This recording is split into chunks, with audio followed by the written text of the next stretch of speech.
Cette vidéo a pour but de présenter les chocs d'offres et de demande sur les marchés dits de concurrence pure et parfaite.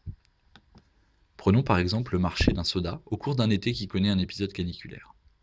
Avec la chaleur, la demande de ce soda risque de fortement augmenter. Pour observer graphiquement ces changements, revenons à notre marché avant l'été. La confrontation de l'offre O1 et de la demande D1 conduit à un équilibre. Il va s'écouler 5 bouteilles au prix de 3 €. Avec la canicule, la demande de soda va soudainement augmenter. Les consommateurs demandent plus de soda.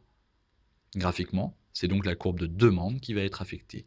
La demande D1 glisse vers la droite et devient D2. L'offre, quant à elle, n'est pas affectée. On considère que les conditions de production n'ont pas bougé. Un nouvel équilibre va émerger.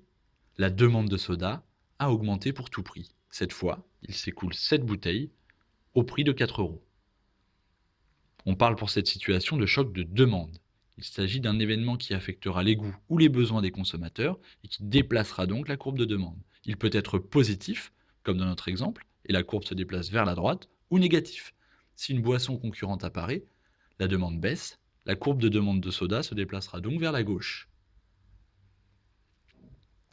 Imaginons maintenant que cette canicule entraîne un violent incendie, détruisant de nombreux champs de canne à sucre. L'offre est cette fois affectée.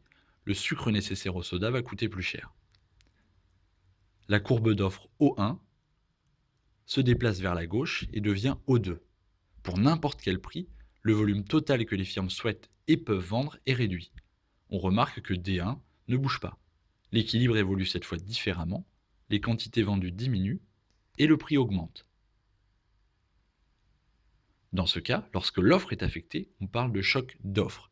Il s'agit d'un événement qui affecte les coûts ou les capacités de production, ce qui fait déplacer la courbe d'offre. Dans notre cas, il est négatif. La courbe se déplace vers la gauche.